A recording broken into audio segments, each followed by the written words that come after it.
Vénite a les pieds blessés. Récemment, elle a dû fuir précipitamment, pieds nus, son bidonville de Cité Soleil pour protéger ses 4 plus jeunes enfants. Une fusillade avait éclaté entre des membres de gangs criminels suite au meurtre d'un caïd. Elle s'inquiète pour ses 2 aînés adultes restés là-bas. Je ne pense pas qu'ils les ont tués, mais je ne sais pas où ils sont. Je me sens malade. Je ne peux pas marcher pour aller les chercher. La violence a toujours existé à Cité Soleil. Elle semble avoir atteint un paroxysme, poussant des centaines d'habitants à tout abandonner pour se réfugier dans la cour de la mairie. Nous sommes tous ici à cause des coups de feu.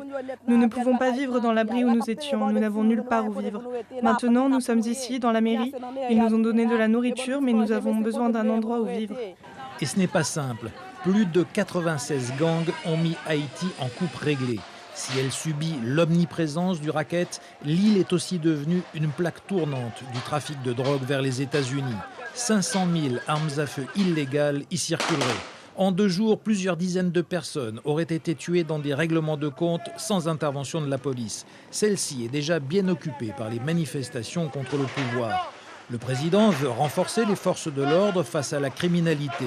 Mais le doute subsiste, car beaucoup dénoncent l'instrumentalisation des gangs par le gouvernement comme par l'opposition. Quand ils reçoivent de l'argent de ceux qui sont au pouvoir, ils exigent que les gens ne sortent pas manifester. Au contraire, lorsque l'opposition leur donne de l'argent, ils forcent les gens à participer aux manifestations. Ceux qui n'obéissent pas quittent le quartier ou meurent. La situation sera donc difficile à redresser, d'autant que l'impasse politico-économique fait redouter à l'ONU une nouvelle crise humanitaire en Haïti.